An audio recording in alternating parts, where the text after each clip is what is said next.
안녕하세요. 저는 지옥의 제발로 들어가기 직전 가까스로 지옥문에서 빠져나올 수 있게 된 직장인 여자입니다. 그런데 제가 정말 충격받았던 건 제가 들어갈 뻔한 그 지옥문이 겉보기엔 행복으로 가는 지름길처럼 보였었다는 거예요. 사람이 사람을 이렇게까지 속일 수 있다는 걸 이번 기회에 뼈저리게 깨닫게 됐습니다. 너무 황당한 이야기라 사연을 쓰기 시작하자마자 한숨이 나오는데 세상에 이런 일도 있구나 하고 잘 들어주셨으면 좋겠습니다. 전 어렸을 때부터 사업을 하시는 아빠와 가정주부인 엄마 밑에서 자랐습니다. 사실 저희 아빠는 고아원 출신이셔서 가족들이 전혀 없었어요. 그래서 도움받을 곳도 없고 의지할 곳도 없어 정말 안 해본 일 없이 다 해가며 모은 돈으로 겨우 사업을 시작할 수 있었다고 하시더라고요. 그런데 저희 아빠한텐 세상에서 제일 친한 친구인 만수 아저씨가 있었습니다. 만수 아저씨는 저희 아빠와 같은 고아원 출신이었는데 사는 곳이 가까워서 저희 집에 자주 놀러 오시곤 했어요. 전 아빠와 만수 아저씨가 예전에 고아원에서 있었던 일을 얘기해 주시는 게 너무 재밌더라고요. 수연아, 너 만수 아저씨가 얼마나 멋있는 사람인 줄 아니? 아빠가 예전에 고아원에 있을 때 한두 살 많은 형들이 우리한테 막 못된 짓도 하고 괴롭히고 그랬는데 만수 아저씨가 다 나서서 막아줬거든. 이거 봐라. 만수 아저씨가 키도 크고 덩치가 있어서 완전히 곰 같지 않니? 무서운 형들도 만수 아저씨 앞에선 꼼짝을 못했다니까. 아유, 덕만이 넌 그 얘기를 도대체 몇 번째 하는 거야? 어릴 때 친구가 괴롭힘 당하는데 좀 도와줄 수도 있는 거지. 아이고, 만수 네가 그거만 도와줬냐? 우리 있던 고아원이 너무 추워가지고 내가 새벽마다 잠도 못 자고 덜덜 떨고 있으면 네가 조용히 나한테 네 이불을 덮어줬었잖아. 넌 튼튼해서 좀 추워도 괜찮다면서 나한테 양보했던 거 기억 안 나? 내가 너 아니었으면 아마 고아원 생활 버티지도 못했을 거야. 하지만 그렇게 착한 만수 아저씨한테도 한 가지 아픔이 있었어요. 예전에 결혼을 했다가 몇 년 만에 금방 이혼을 하셨거든요. 와이프가 워낙에 사치도 심하고 허영심이 많은 사람이었는데 공장에서 일하는 만수 아저씨가 본인이 원하는 만큼 돈을 안 갖다 주니까 애까지 버리고 가버렸대요. 그래서 만수 아저씨 혼자 저보다 한 살 어린 아들 진용이를 키우셨는데 저희 집에 진용이를 자주 데려오기도 하셨습니다. 전 진용이가 올 때마다 같이 책도 읽고 집에서 병원놀이 같은 것도 하곤 했어요. 환자분, 어디가 아파서 오셨어요? 저 배가 아파요. 뱃속에 벌레가 들어있는 것 같아요. 아이고, 밥을 골고루 안 먹어서 뱃속에 벌레가 생겼네요. 주사 놔드릴 테니까 조금만 기다려 보세요. 제가 진용이랑 잘 놀아주니까 만수 아저씨가 저보고 고맙다며 가끔씩 용돈도 주셨습니다. 전 만수 아저씨가 절 예뻐해 주시는 것도 너무 좋았고 진용이랑 이렇게 같이 노는 것도 너무 즐거웠어요. 그러다가 제가 초등학교 3학년 때 두 가족이 같이 바닷가에 나들이를 간 적이 있었어요. 전 바닷가에 처음 가보는 거라 너무 신나더라고요. 바닷가에 도착해 차에서 내렸는데 저 멀리에 파도가 치고 갈매기가 날아다니는 게 보이는 거예요. 우와, 바다다, 바다. 엄마, 나 얼른 가면 안 돼요? 빨리 바닷속에 풍덩 들어가고 싶단 말이에요. 아유, 바다에 오니까 그렇게 좋아? 그래도 슈퍼에 들러서 마실 거랑 간식거리 좀 사야 되니까 조금만 기다려. 알았지? 엄만 그렇게 말씀하셨지만 전 빨리 바다에 들어가고 싶어서 가만히 있을 수가 없더라고요. 그래서 자꾸 먼저 가면 안 되냐고 보챘더니 만수 아저씨가 저희 엄마한테 이러는 거예요. 재수 씨, 애들은 그냥 제가 데리고 먼저 갈 테니까 슈퍼에서 살 거 사고 천천히 오세요. 수연이가 이렇게나 빨리 들어가고 싶어 하는데 그 소원은 들어줘야죠. 결국 저와 오빠랑 진용인 만수 아저씨와 같이 먼저 해변으로 가게 되었습니다. 그런데 막상 도착해서 만수 아저씨가 돗자리를 펴던 그때 철이 없던 전 기다리지도 못하고 먼저 바다에 달려가 몸을 퐁당 집어넣고 말았어요. 우와, 진짜 시원하다. 오빠, 진용아, 얼른 와. 여기 완전 시원하고 재밌단 말이야. 시원한 바닷물이 몸을 감싸고 파도가 넘실거리는 그 느낌이 너무 재밌어서 전 한 발자국씩 더 깊은 곳으로 나아가기 시작했어요. 그런데 그런 제가 한 가지 관가했던 점이 있었어요. 그건 바로 아직 초등학교 3학년이던 제가 키가 너무 작았다는 거예요. 신나서 몇 걸음 더 갔는데 갑자기 확 깊어지더니 발이 안 닿기 시작하더라고요. 어? 이거 뭐야? 오빠, 나 발이 안 닿아. 수영도 할 줄 몰랐던 전 갑자기 공포가 확 밀려오면서 몸에 힘이 들어가기 시작하더군요. 그러자 몸이 자꾸 가라앉고 결국엔 얼굴마저 물속으로 잠기며 허우적거리게 되었어요. 살려줘! 제발 나 좀 살려줘! 그런데 그때 저 멀리서 누군가가 제 이름을 부르며 제 쪽으로 다가오는 게 보였어요. 그건 바로 만수 아저씨였습니다. 만수 아저씨는 제가 물에 빠진 걸 보자마자 바로 입수해서 절 구하러 온 거였어요. 너무 무섭고 정신이 없어 그 후에 무슨 일이 일어난지도 몰랐는데 나중에 정신을 차려보니 저희 부모님이 절 내려다보며 펑펑 울고 계시더라고요. 소연아, 괜찮니? 이제 정신이 좀 드는 거야? 아휴, 내가 정말 너 때문에 못 산다. 만수 아저씨 말 잘 듣고 얌전히 있어야지. 너 혼자 바닷물에 풀렁 들어가 버리면 어떡해. 너 큰일 나는 줄 알고 엄마가 심장이 얼마나 철렁했는 줄 알아? 그렇게 엄마가 절 붙잡고 오열을 하시는 동안 아빠 만수 아저씨한테 이러시더라고요. 만수야, 너 없었으면 정말 큰일 날 뻔했다. 하마터면 내가 우리 소연을 잃을 뻔했어. 너 아니었으면 우리 딸 먼저 하늘나라로 보내고 지옥 속에서 평생 살 뻔했다고. 아휴, 내가 소연이를 더 신경 썼어 했는데 잠깐 한눈판 사이 그렇게 달려갈 줄 몰랐어. 그래도 물이 그렇게 안 깊어서 다행이야.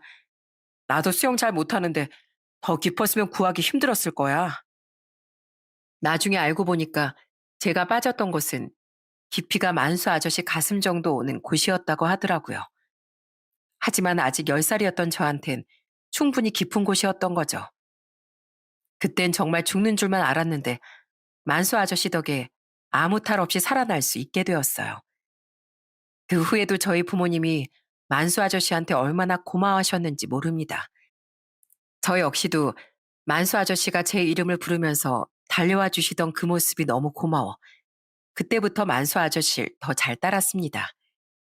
그랬더니 아저씨도 절 더 예뻐해 주시더라고요. 그렇게 저희 가족은 만수 아저씨와 더 가까워지고 왕래도 더 자주 하게 되었어요. 그런데 그 생활이 제 1년이 가지 못했습니다. 그 일이 있고 나서 8개월 정도 지났을 때 정말 청천벽력 같은 일이 일어나고 말았거든요. 세상에 만수 아저씨가 퇴근길에 교통사고가 나서 세상을 떠나시고 말았습니다. 그렇게 갑작스럽게 진행된 만수 아저씨의 장례식장에서 저희 아빠가 얼마나 펑펑 우셨는지 몰라요. 이 만수이 못난 놈아. 평생을 그렇게 약한 사람도 없고 착하게만 살아온 놈이면 적어도 남들보단 오래 살면서 누릴 거 다 누렸어야지. 내가 여태까지 너한테 도움받았던 것들 다 갚지도 못했는데 혼자만 그렇게 가버리면 어떡하냐고. 저와 오빠 역시 만수 아저씨가 돌아가신 게 너무 슬퍼서 장례식 내내 울었답니다. 아저씨, 가지 마세요. 앞으로도 저희 집에 자주 놀러 오시고 맛있는 것도 같이 먹으면 좋잖아요. 이제 아저씨를 못 본다고 생각하니까 너무 슬프단 말이에요. 당시 초등학교 3학년이었던 진용이 역시 아주 자지러지게 울더군요. 어떤 장례식장이 안 그렇겠냐만 장례식장 분위기가 정말 말도 아니었습니다.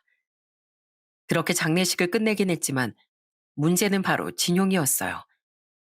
진용이 엄만 연락도 안 되는 상태고 친척도 아무도 없다 보니 갈 데가 없었거든요. 그래서 당분간은 저희 집에서 지내게 되었는데 아빠가 진용이 볼 때마다 자꾸만 한숨을 쉬고 눈물을 흘리시더군요. 아휴, 저 불쌍한 것을 어쩌면 좋아.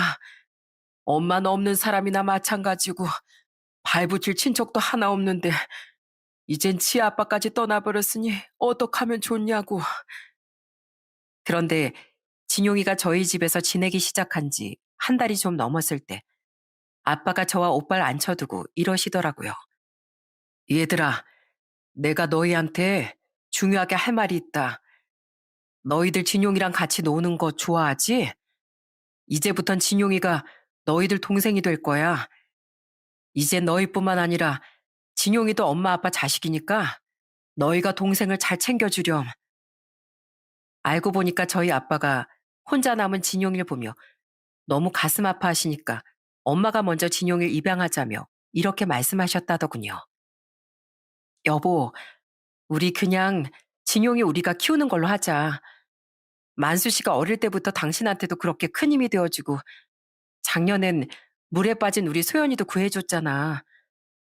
나 우리 가족을 두 번이나 구해준 사람한테 진심으로 보답하고 싶어. 혼자 남은 진용이 때문에 만수 씨가 마음 편히 떠나지도 못할 텐데 내가 그 마음의 짐이라도 덜어주고 싶단 말이야. 그렇게 만수 씨 아들 진용인 이젠 저희 엄마 아빠의 아들이자 제 동생이 되었습니다. 전 갑자기 진용이가 제 동생이 됐다는 말에 한편으로 놀라면서도 또 한편으론 좋더라고요. 워낙에 진용이랑 사이도 좋았고 평소에도 그냥 남동생처럼 생각하고 있었으니까요. 그 후 저희 부모님은 케이크까지 사와서 진용이를 위해 파티도 했답니다. 진용아, 우리 가족 된 거 축하해.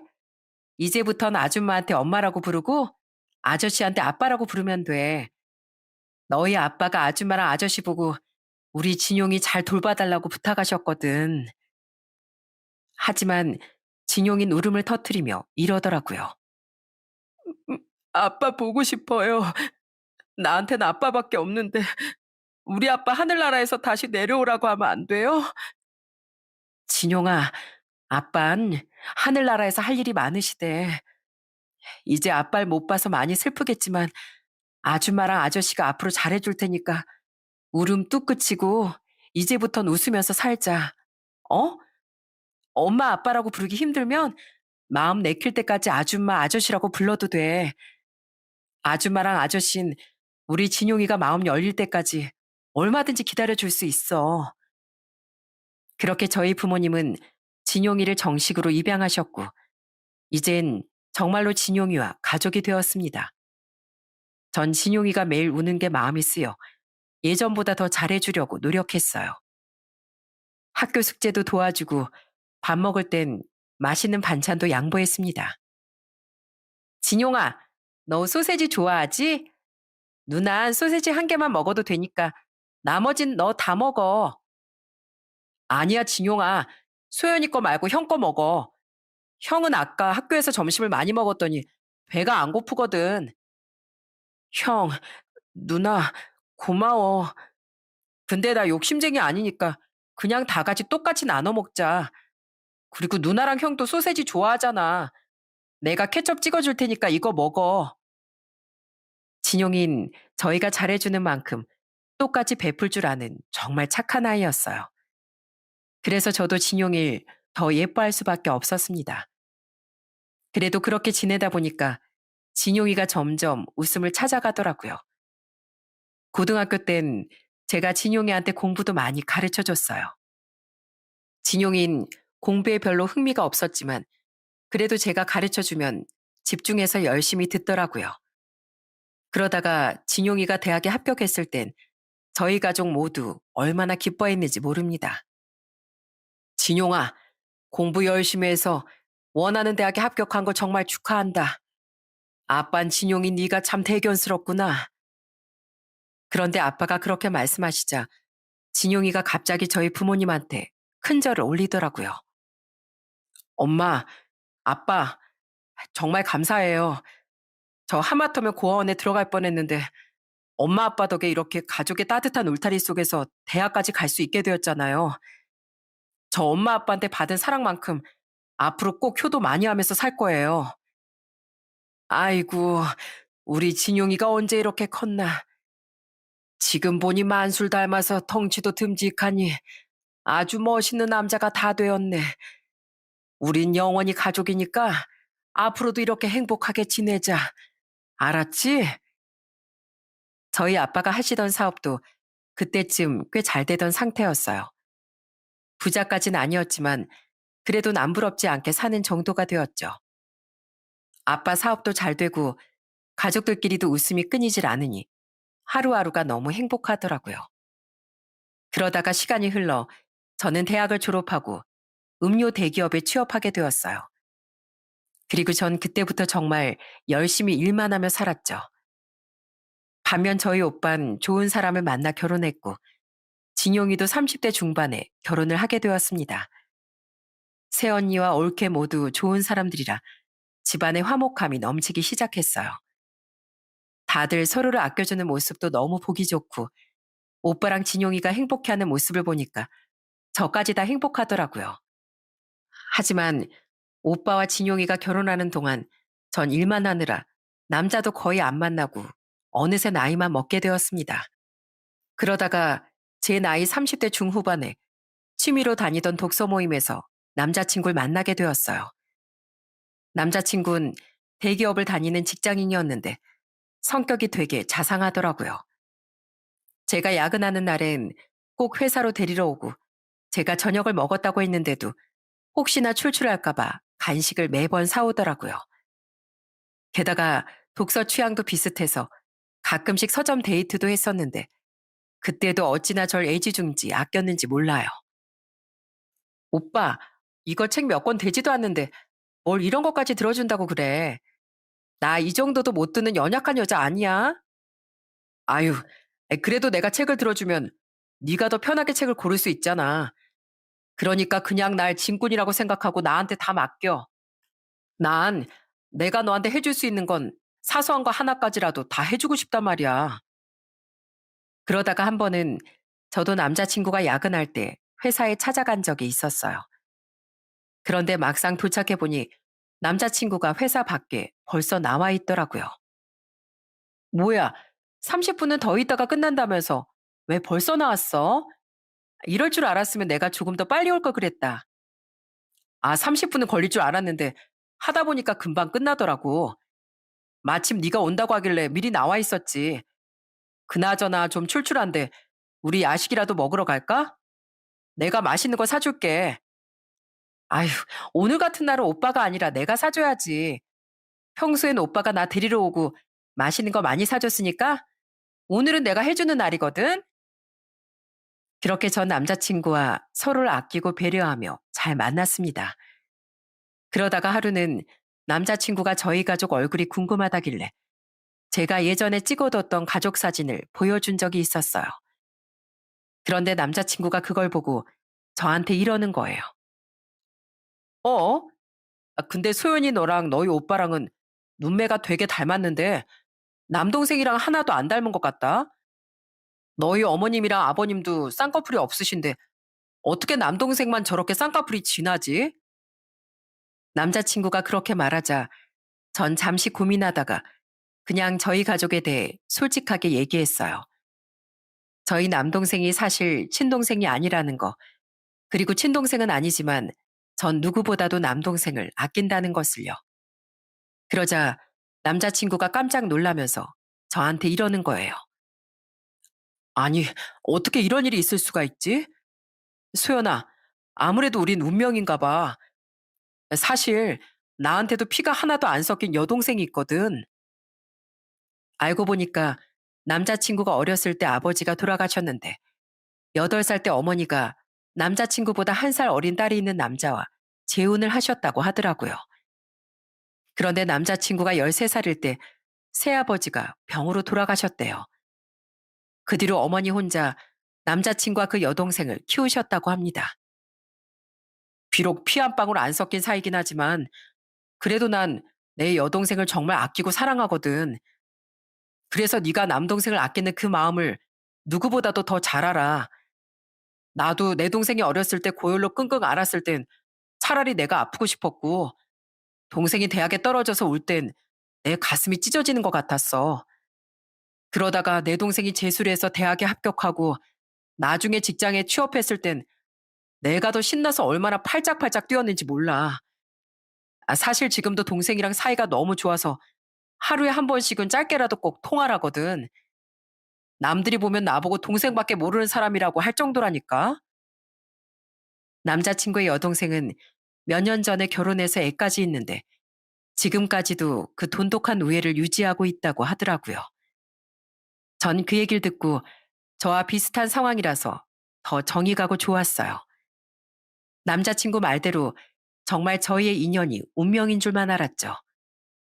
그렇게 남자친구와 1년 정도 만나고 저는 결혼을 약속하게 되었습니다. 남자친구는 저희 부모님한테 처음 인사를 드린 이후로 자주 찾아가서 정말 잘해드리더라고요. 아버님, 저 아직 결혼식은 안 올렸지만 그냥 사이라고 생각해 주십시오. 제가 사이로서 아버님이 하시는 건 뭐든지 같이 하겠습니다. 저 낚시도 좋아하고 골프도 할 줄 압니다. 그리고 체력이 튼튼해서 등산도 좋아하니까 뭐든 말씀만 하세요. 아이고, 벌써부터 장인이랑 어울려 다니면서 사위 노릇하려는 게야. 나 그럼 자네랑 등산이나 한번 갔다 와야겠네. 예전에 우리 아들들하고는 같이 많이 다녔는데 사위하고 가보는 건 처음이니까 아주 재밌겠구만. 남자친구는 명절 때도 저희 집에 들러서 밥을 먹고 갔어요. 밥 차릴 때 그릇도 옮기고 숟가락도 놓고 하니까 저희 새언니가 그걸 보고 이러더라고요. 어머, 아가씨, 어디서 이렇게 자상한 남편감을 데려왔어요? 난 우리 그이도 엄청 자상하다고 생각했는데 아가씨 남자친구 보니까 이러다가 금방 밀릴 것 같은데요? 그런데 제가 예비 시댁에 인사를 드리러 갔더니 예비 시모도 저한테 엄청 잘해주시더군요. 처음 갔을 때 상다리가 휘어지게 진수성찬을 차려주시더니 인자한 얼굴로 저한테 이러시는 거예요. 내가 형편이 그리 좋지는 않아서 집까지 못 해주지만 다른 건 뭐든지 다 해주고 싶구나. 그러니까 가전제품이든 뭐든 원하는 거 있으면 얼마든지 얘기하렴. 그리고 혹시나 걱정할까봐 하는 말인데 난 시집살이 같은 거 절대 안 시킬 거다. 네가 원한다면 그냥 자주 찾아올 필요도 없이 서로 안부만 묻고 살아도 돼. 난 그저 너희가 잘 살기만을 바랄 뿐이거든.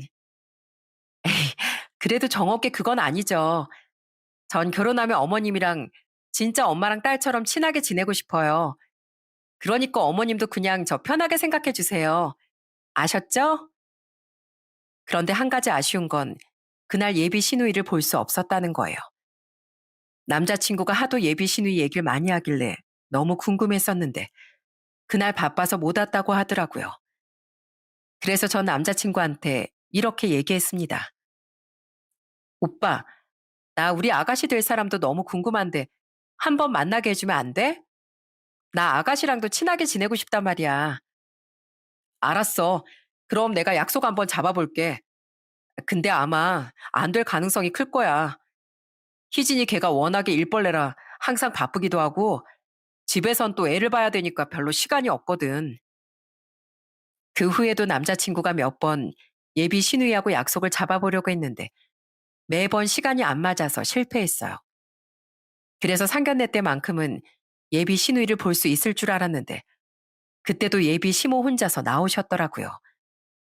상견례는 좋게 끝났지만 아쉬운 마음에 남자친구한테 이렇게 얘기했습니다.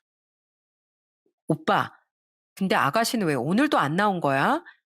나 오늘만큼은 진짜 만나고 싶었단 말이야.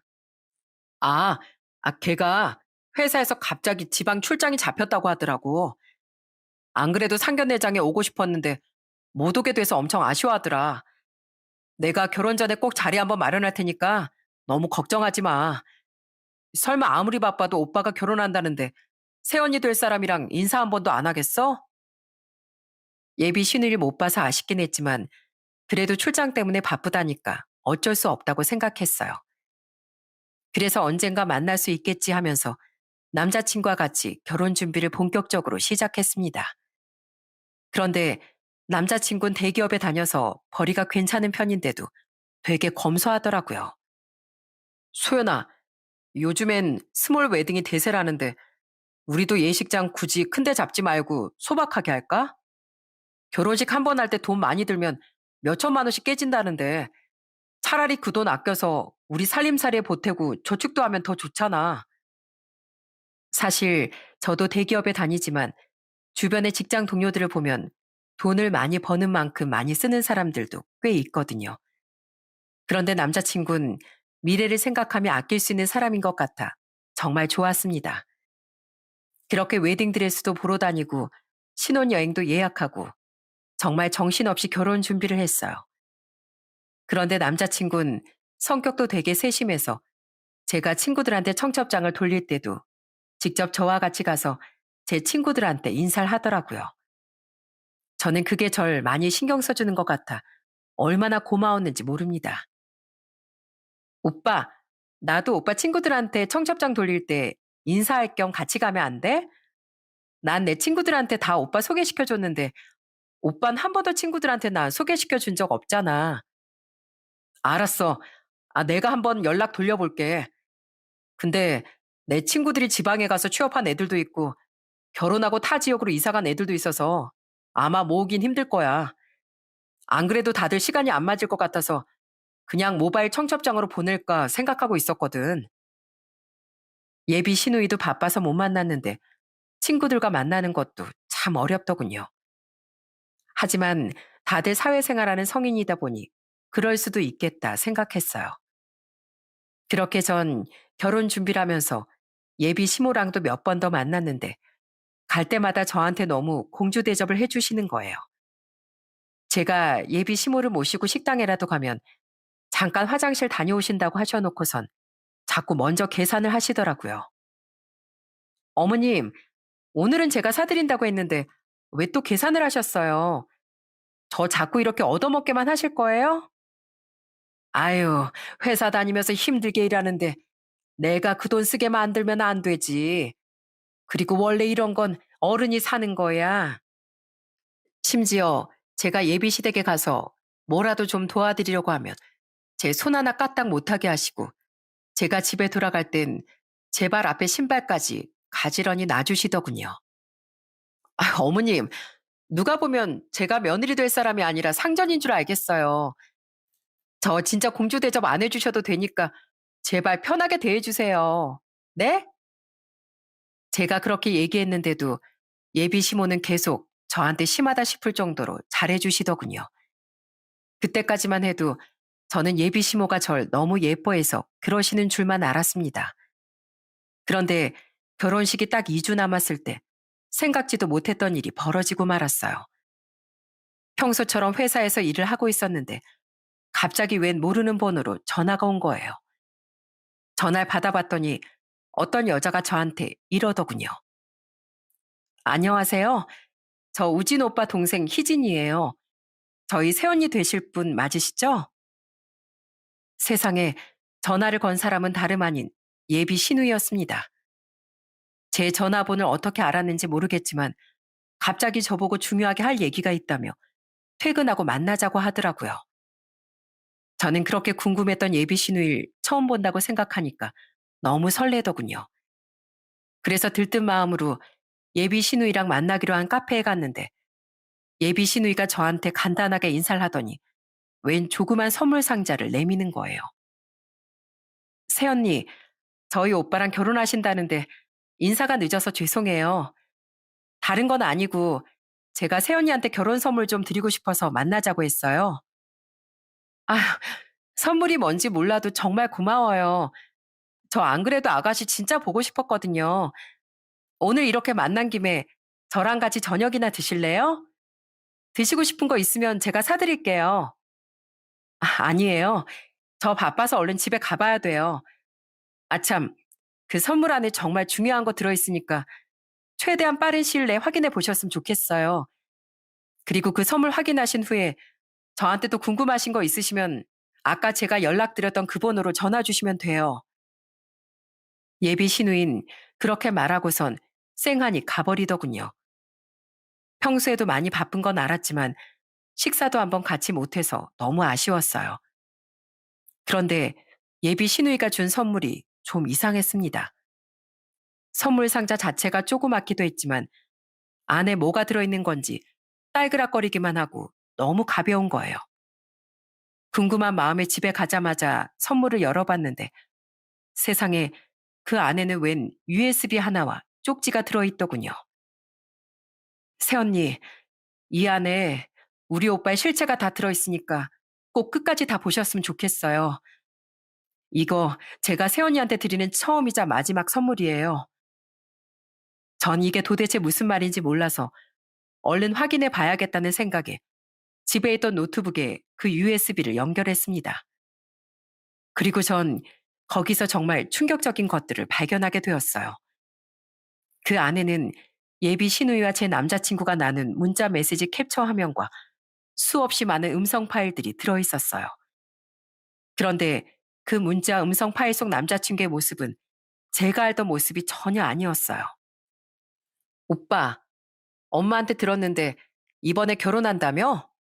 도대체 어떤 미친 여자가 오빠 같은 사람이랑 결혼을 해?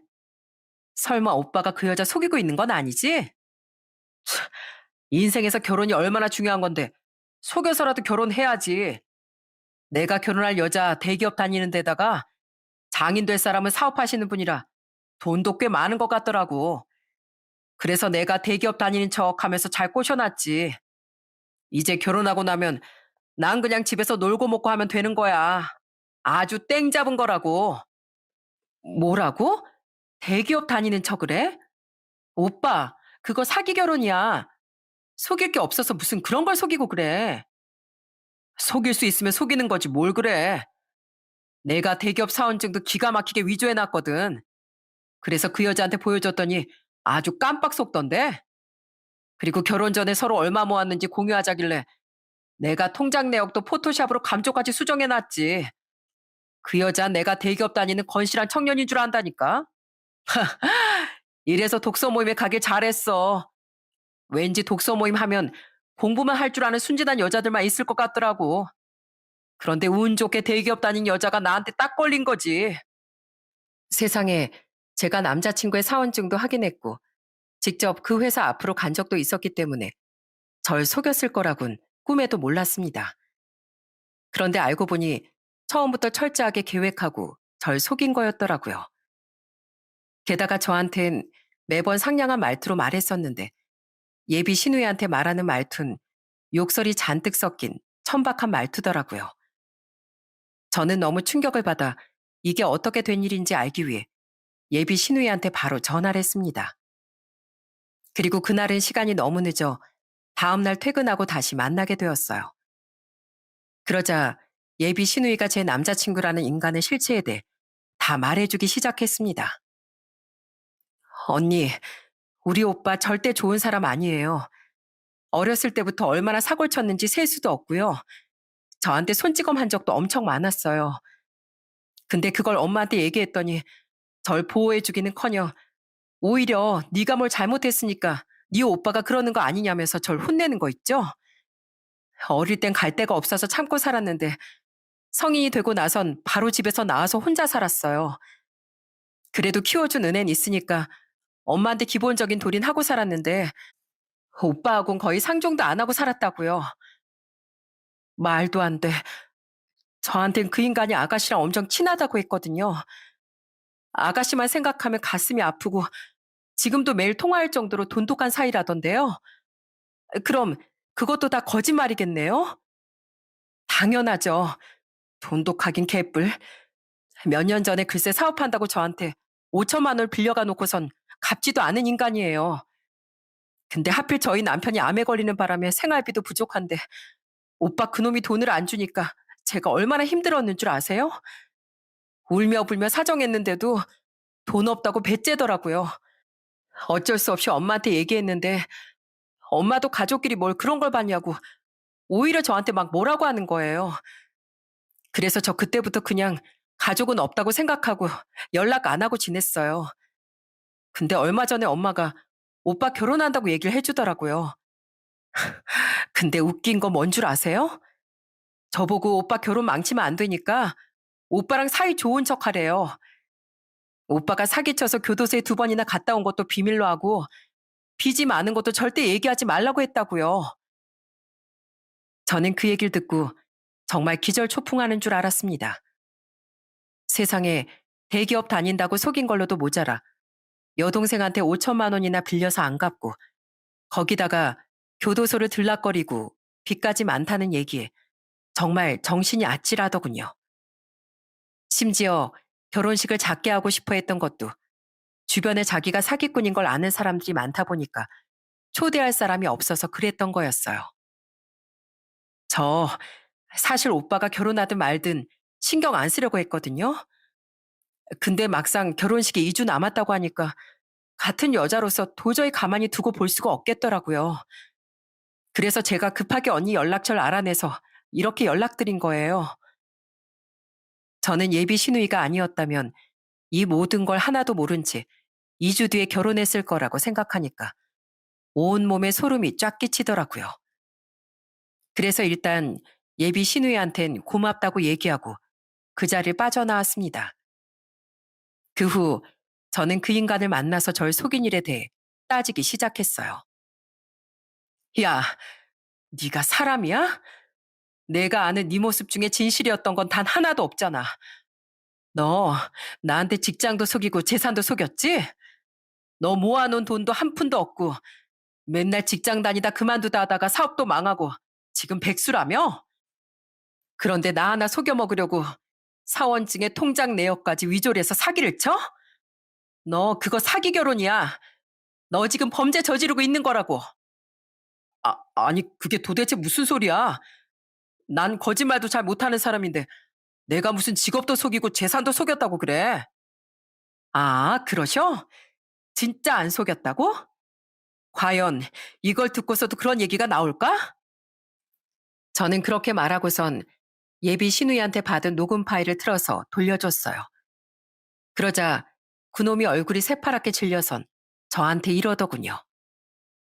소연아, 그게 아니라 사실 내가 너랑 너무 결혼하고 싶어서 그랬어.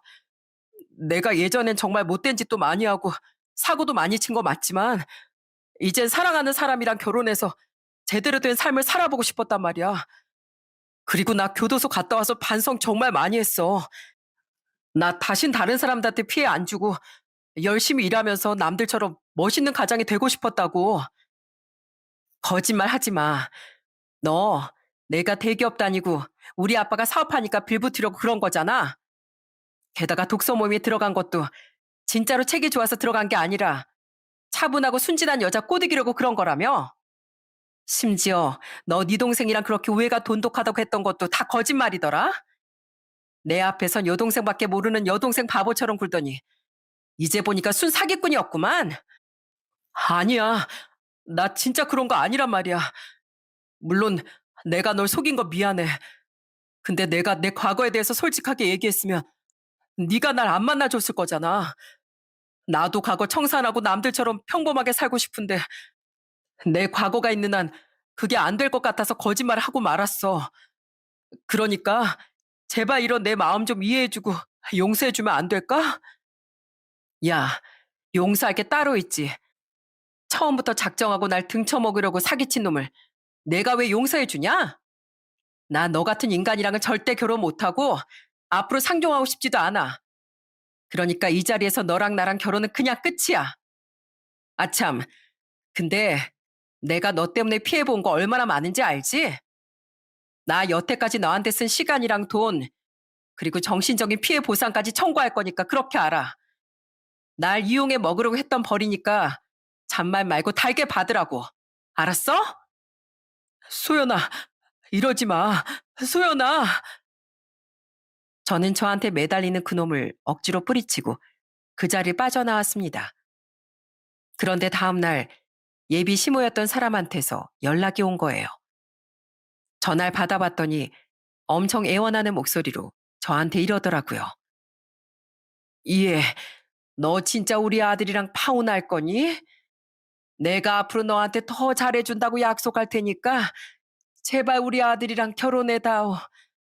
나도 우리 아들 못난 거 누구보다도 더 잘한다. 그래도 우리 아들이 이제 정신 차리고 결혼해서 가정을 꾸리겠다는데 그냥 인심 한번 쓴다고 치고 우리 아들 다시 받아주면 안 되겠니? 이 보세요, 아줌마. 아줌마 아들도 문제지만 아줌마도 똑같아요. 아들놈이 그 지경인 거 뻔히 알면서 저한텐 다 속이셨잖아요. 그래서 그동안 저한테 공주 대접하면서 잘해주셨던 거예요? 망나니 같은 아들이랑 결혼하는 게 불쌍해서 그랬나 보죠? 근데요, 아줌마, 저 그렇게 멍청한 사람 아니거든요? 몰랐으면 몰라도 그 인간의 실체를 알게 된 이상 절대로 그놈이랑 다시 엮일 일 없어요. 그러니까 앞으로 저한테 전화하지 마세요. 아시겠어요? 저는 그렇게 얘기하고선 전화를 끊고 그 아줌마의 전화번호를 차단해버렸습니다. 제 생각엔 웬 순진한 여자가 아들을 덥석 데려간다고 하니까 옳다구나 하고 저한테 잘해줬던 것 같아요.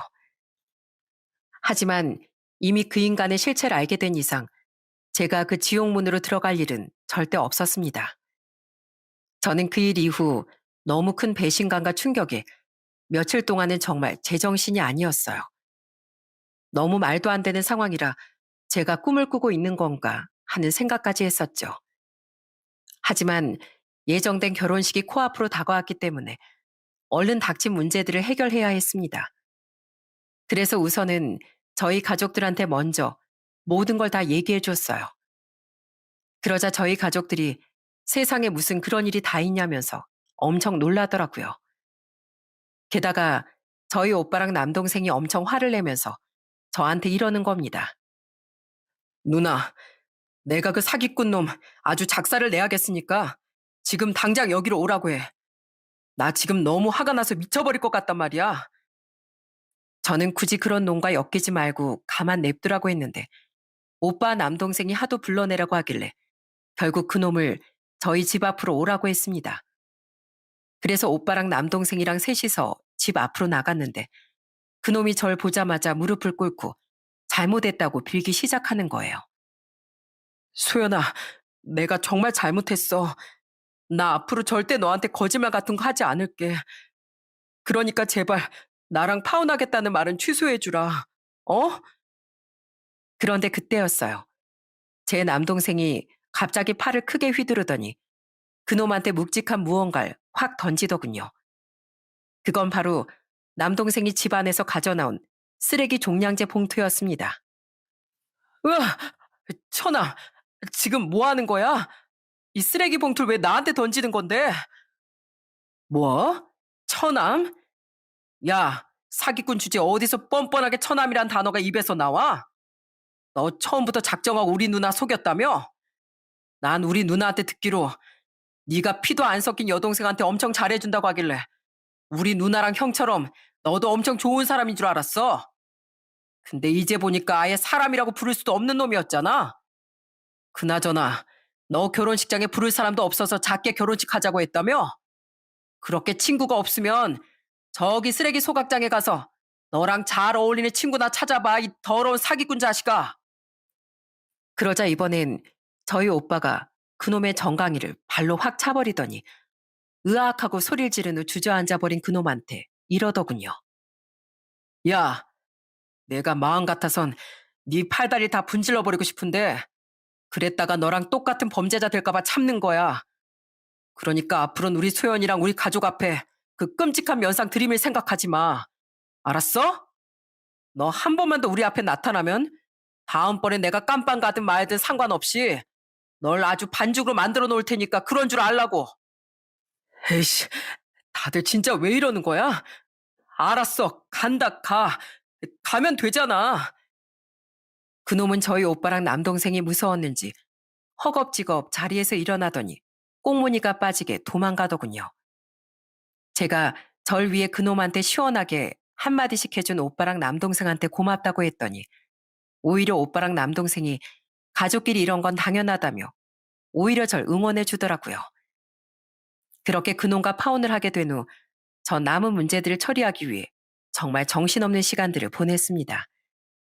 청첩장을 돌렸던 지인들한테도 일일이 전화해서 파혼했다고 얘기를 하고 예식장이며 신혼여행이며 전부 다 취소했어요.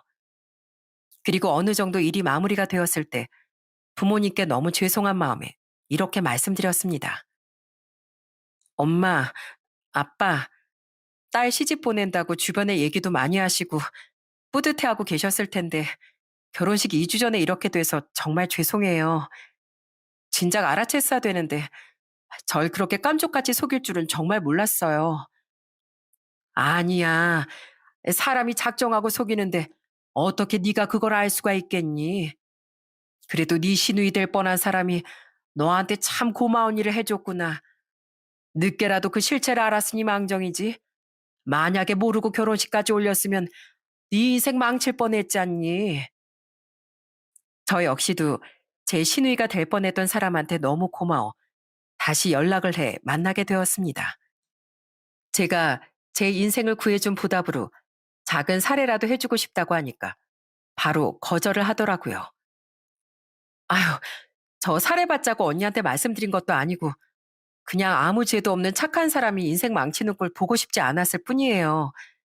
만약에 제가 얘기 안 하고 그냥 넘어갔으면 저 평생 후회했을 거예요. 그래도 생판 모르는 남한테 그렇게 하기 힘든데 용기 내서 도와줘서 정말 고마워요.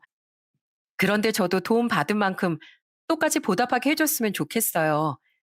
지금 남편분도 아프시고 형편도 안 좋으시다면서요. 제 예비 시누이였던 사람은 계속 거절을 했지만 전 그래도 그렇게 큰 은혜를 받고 그냥 넘어가고 싶진 않아서 제가 준비해간 사례를 드리고 왔습니다.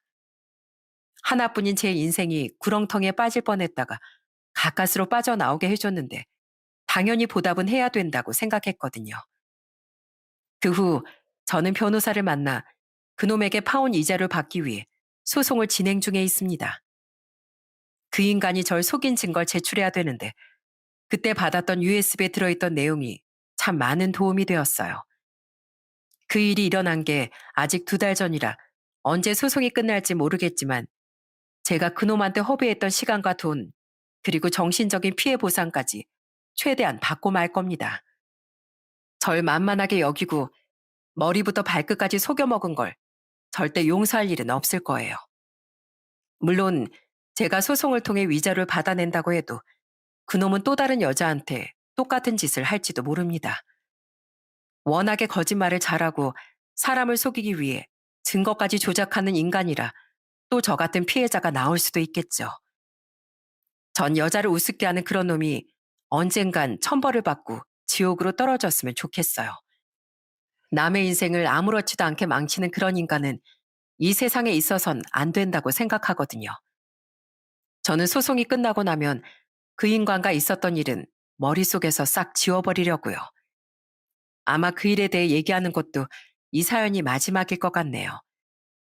저는 그 끔찍했던 기억을 없애버리고 앞으로 가족들과 행복하게 잘 살 생각만 할 겁니다. 쉽진 않겠지만 한번 노력해 보려고요. 그럼 전 이만 제 사연을 마치도록 하겠습니다. 끝까지 들어주셔서 정말 감사합니다.